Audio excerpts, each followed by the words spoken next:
is your return to New York. You haven't made a film here in a while, right? Well, we did Mulberry Street. I did Chelsea on the Rocks. We're shooting for the internet, so it doesn't feel like, we shot the scenes in New York here. I mean, Mary in New York. So, but yeah, for a full-blown feature and have it come out in New York Theater and all that, I guess it's been a while. What about New York, that environment made it particularly perfect for this material? About 444? Mm-hmm. Well, New York is perfect for any material. Obviously, if it's a film about,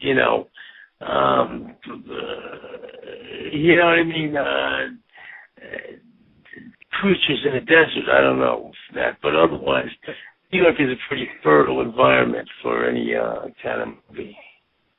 And the performances in your films too. I mean, there's a lot of bravery kind of called upon for the actors in a lot of your films, and I would imagine that would be a major consideration. You want actors that are kind of fearless that way, and Willem Dafoe certainly fits the bill there. Willem, yeah, definitely. He's used to working without a net, and he kind of knows that's where that's where the ones that count come from. It's a matter of not being afraid to fail, or having the confidence that you're not going to fail. That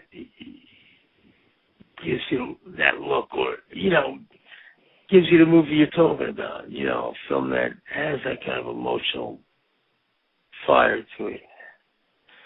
Well, when you talk to actors, a lot of times they say that they want to, in order to get to that point, that trusting point, they want an environment where they feel safe enough to fail. So what as a director do you do to facilitate that for them?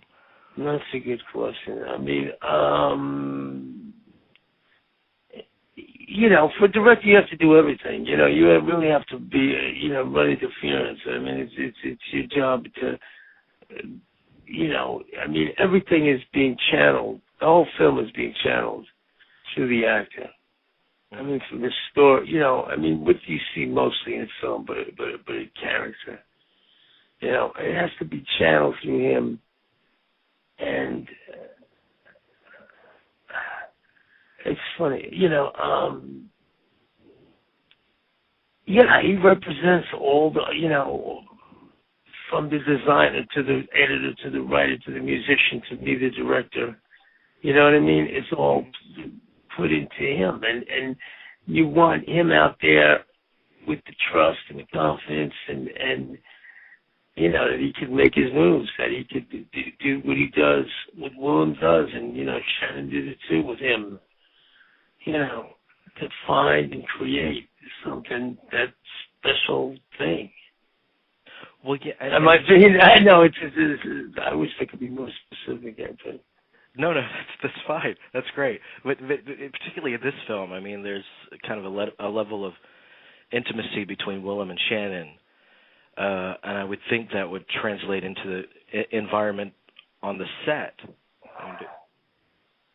Yeah, that's what I'm talking about. That's where it is. That's where it happens on the set. And when people have to realize that every single human being who's there, whether he's the third PA or whatever, his feeling and his emotions are captured by that camera or reflected off the performer himself. You know what I mean? And that's why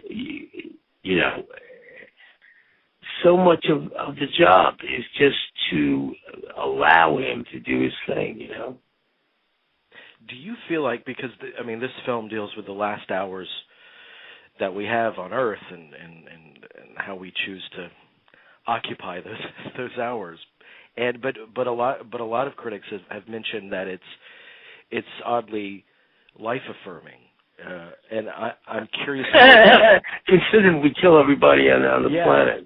Well, yeah, there's a level of grace to it, and I'm curious. Do you think that this would be a different movie? The tone would be different if you made it as a younger man? Well, I don't know if I would have been concerned with the issues if I was a younger man. I don't know if this would have. I would have brought the passion that's needed to, do it if I wasn't who and what I am at this age. Mhm. Well, do you feel like that your passion for cinema has changed at all since you started? I mean, the business around it has changed, I'm sure, but your drive to do it, has that changed at all?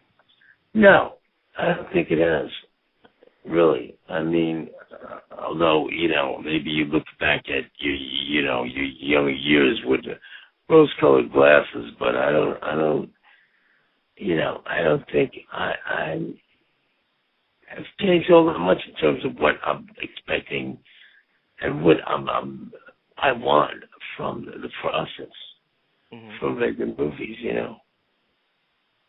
And what do you think the power of movies are? Because in this movie, your two lead characters, they're both artists, and so I'm curious, when everything does come to an end, what role do you think that art and film plays in enriching the life experience? That's a tough one, man. That's a tough question, dude. That's a tough question. You got to ask that again. The word is different because that's. I'm sorry. That's a beautiful question. No, it's a beautiful question. Well, I mean, you chose to make your two lead characters artists. So, right.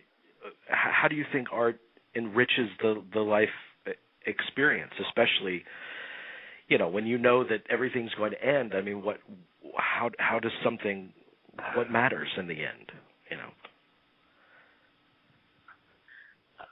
What matters is the relationship between these two people. That the two there, that they're both in love. For her, she's a Buddhist, so life goes on. It's not an ending; it's just a beginning. Mm.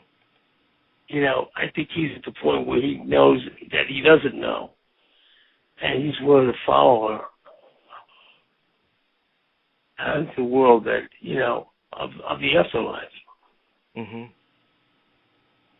Well, I think it's a phenomenal movie, and I was told I have only 10 minutes with you, and our 10 minutes is up. So. Are you kidding me? Oh my God! It seemed like a minute. Thank you so much for the questions. Thank you so much, sir. Thank you for your All right, love you. Same here. All right, thanks.